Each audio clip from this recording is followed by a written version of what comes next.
President Donald Trump breaking a record that will put him in a sad place in the history books. Tonight, he will become the president overseeing the longest shutdown in U.S. history ever. 21 days. That'll happen tonight, as there are no signs of Trump getting a check from Mexico in time to stop this from happening tonight, or any signs of Trump agreeing on a solution with Congress tonight. They're out of session this weekend. Now, the reason that most shutdowns end by now, just a few weeks in, as you just saw there, is we're now hitting the point where things start to really hit the fan. 800,000 U.S. workers are missing their first paychecks. So 3 weeks in, that's a first. Let's show you a pay stub that was obtained here by the Washington Post from an air traffic controller. You see right there the $0 in net pay. And otherwise employed families across the country are now tackling problems they say, some of them, are caused by the Trump administration. Short on rent, trouble with mortgages, can't pay bills for food and medicine. Thousands of federal workers will not get paychecks today because of the shutdown. 800,000 federal workers are seeing their bank accounts go lower and lower as the shutdown drags on longer and longer. I am a basket case. I literally don't know how I'm going to provide for my kids. I'm starting to get scared. I've been a Trump supporter. I think he's done a lot of wonderful things, but this is not one of them. The last person there, obviously, a Trump supporter, hurt by Trump, his words. Now, even if the government were to reopen tonight, the workers you just heard from there, the people who are suffering, and that is a tiny drop in the bucket of how many people are suffering as we go through these stories to report them for you. Those people aren't going to get paid again for 2 more weeks. So some people are getting desperate, but Donald Trump, well, he's only worried, it appears, about one government worker, himself.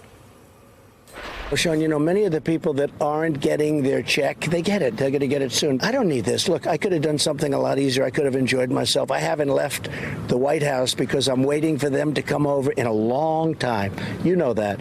I stayed home for Christmas. I stayed at the White House for New Year's and New Year's I think you Eve. tweeted Christmas Eve all alone. Where's Chuck and Nancy? After Donald Trump quashed the compromise plan from a group of senators that included Republicans, there's been no other movement on any way to bring this very man-made American crisis to an end. Now, there are the reports that Donald Trump was looking into whether he could somehow use a declaration of national emergency to get the money that he promised would come from Mexico. You may have heard about that because he's been kicking it around this week. It would mean diverting these potentially disaster funds, which are supposed to go to actual disasters already enumerated by Congress, like Puerto Rico and recovering from Hurricane Maria, and it would be taking that money. But late today, we can report that Donald Trump now says that's not the course he's taking yet.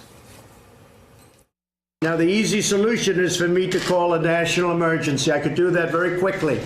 I have the absolute right to do it, but I'm not going to do it so fast. Stop right there. Sometimes what's important in these weird periods is what is obvious. He's talking about how he might declare an emergency later. If you can delay something or schedule it or decide later whether or not it exists, it's probably not an emergency. We've been talking about that point today. I wrote it up on the internet, as we do sometimes, and actually the folks who run dictionaries, dictionary.com, they joined in on the conversation. They wrote this: an emergency by definition is sudden and urgent. It's usually unexpected, and it requires immediate action. If you needed a dictionary for this moment in history, now you have one. I'm joined by RNC Chair Michael Steele and NBC News analyst Howard Fineman to get into the shutdown problems. Good evening, Michael. Brilliant, baby, brilliant. Well, baby, sometimes you need a dictionary. Does the president need one, sir? That and a whole lot more. He needs more than a dictionary. What he needs now is to apply common sense to the situation, because there are in any number of areas around his desk, maybe outside the hall. He can follow the trail up to the Capitol. Clues and opportunities for him to end this. The Democrats and and at least 8 Republicans in the Senate have offered various strategies and opportunities for this president to move off of this space, to at least put 3/4, if not more, of those federal employees back to work so they can get their paychecks as they focus on the national emergency that he's claimed exists at the border with Homeland Security and other security agencies. So there are the solutions. But that's not what this is about, Ari. And the way you walked into this segment is exactly the reason why. It is not an emergency. If you can put it off, baby, if you can postpone it, then guess what? That's like having you know that your appendix is a problem. It's like, you know what? I think I'll wait. No, if it's an emergency, you go take care of it. That's not what he's doing. Howard? Well, Ari, it isn't always the case that the president is the one blamed for the shutdown.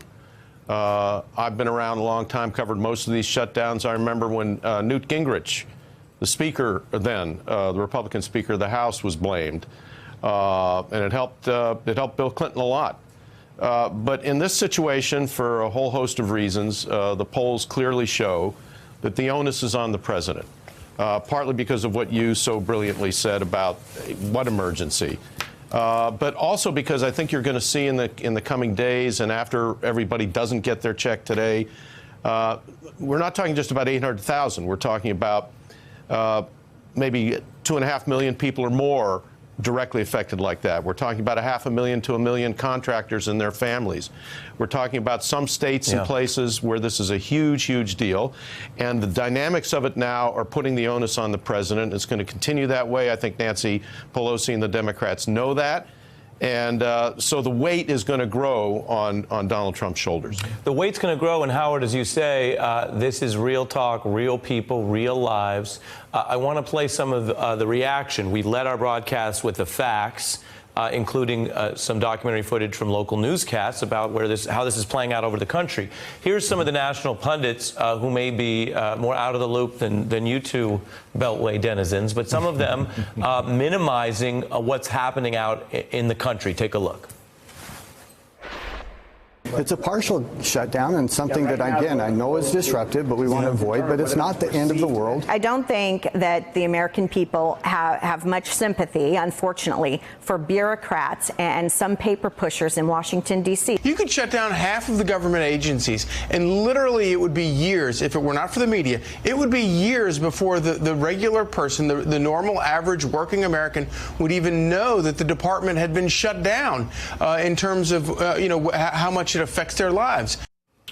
Michael, that's a talking point. Will that dog hunt, as they say? No, what that comment tells you is just how blind and deaf that dog is. Because the fact of the matter is... Well, then do I feel sorry for the dog? Well, you shouldn't. Because if the dog has a lot of problems. Right. On top of being blind and deaf, it's also dumb.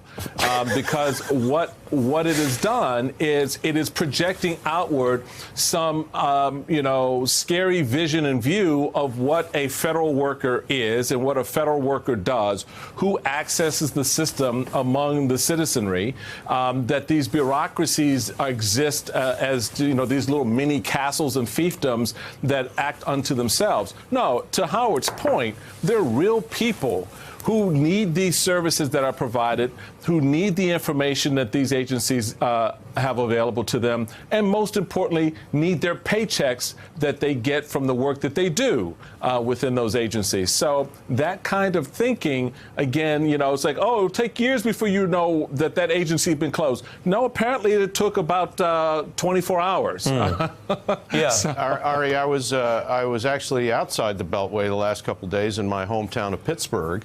And on the local news last night, one of the lead stories was about the many thousands of people in Pittsburgh who rely for part of their rent or their housing on Section 8 housing payments. Those are stopping because they don't have the people to process them. A small example, but a real example that led the local news in Western PA.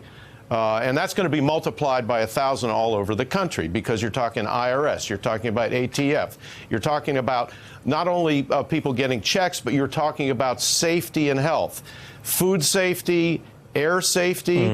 I mean, God, this is a more dangerous, an objectively more dangerous time to be flying, with a lot of disgruntled, unpaid, overworked, and worried people at ATF and at TSA. Well, when you say that, Howard, it makes me think a little bit about some of the debates about health care in this country, where you famously had the cries of, government hands off my Medicare. And you had the sort of a learning curve as health care got out there. And obviously, there are legitimate debates to be had about how to do health care or how to do the size of government. But the notion here, and we just played some of the sound, the notion that this is no biggie, and you don't need any of this open, and the federal government doesn't really do anything good, and it doesn't affect regular people's lives or Trump voters' lives or whatever. I wonder, Howard, your view of what does it look like 2 or 3 paychecks in? Does this actually get those people realizing just how much government is woven into modern life, whether you like it or not? No, of course. And even the Trump administration understood that when they made an exception for processing IRS tax refund checks. I mean, they weren't about to let that go by the wayside. Economists, reliable economists estimate that we're talking already about $3 to $4 billion worth of damage to the overall economy. That's just in the first couple weeks. If people don't get their paychecks in the weeks ahead, that's going to multiply, and it's going to affect air travel. It's going to affect agriculture. It's going to, you say it's a partial government shutdown. That's true. It's not the bulk of the Pentagon, for example. It's not Social Security and Medicare right now, but there's still a whole lot of government that we need to make things work. And I think what people are really upset about is this is probably the most glaring example of a phony issue that has resulted in real pain. In other words, the balance between the reality and the pain is completely out of whack. This is a completely manufactured crisis, as you pointed out at the top. I got to get to another guest, but Michael, briefly. Sure. No, I think Howard just nailed it. I mean, that just summed it up right there. I mean, this is a phony crisis, one that clearly you can delay, and people are paying for it in a real way.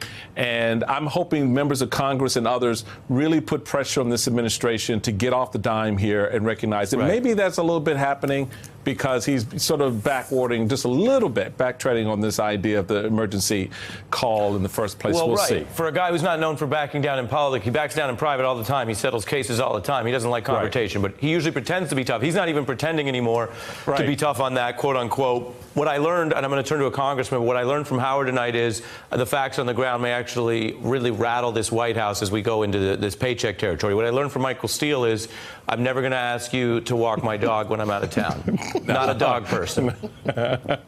No, I am, but the dog has got some issues. That particular dog didn't. Got some issues. You reached a judgment call about that dog. And by the way, for viewers watching at home or joining us late, no actual dogs were heard in this segment. The dog was a metaphor.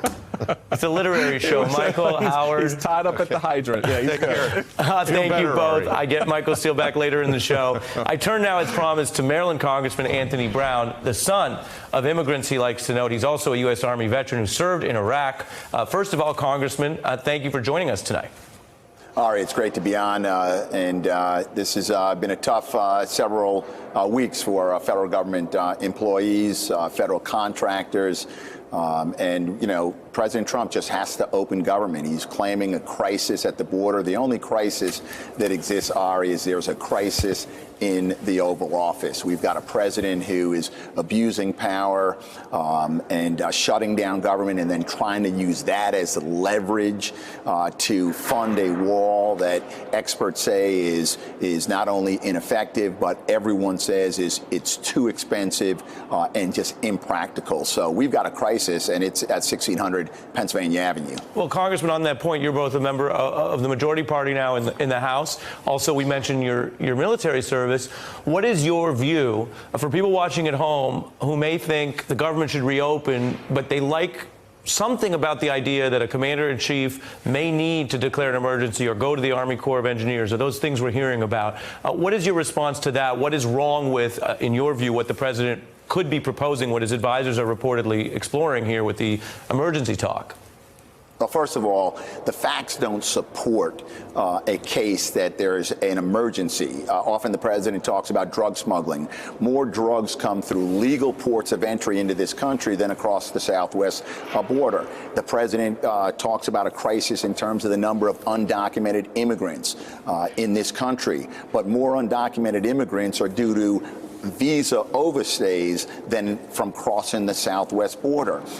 So the president talks about the number of terrorists, and it was an alarming number that he was trying to scare the American people with, saying 4,000 terrorists have come across the southwest border, where in fact the Customs and Border Protection Agency has said that that number is 6. Right. Well, Congressman, let me press you then on the distinction. Is your view that he's wrong on the facts, so there's just no emergency like that here, or that he's also basically wrong on the powers that he has? Because other people have pointed out, if any president can say, oh, when I don't get funding from Congress for what I want, I'll just take it from somewhere else, then that seems to kind of blow a hole through the whole separation of powers. Yeah, so I'm saying that the first threshold question I think that needs to be asked and answered is there, and this will be challenged in court, if the Congress is unable to pass a resolution to invalidate a President Trump declaration of a national emergency. But I think the threshold question is it a national emergency? I don't believe the facts on the ground support that.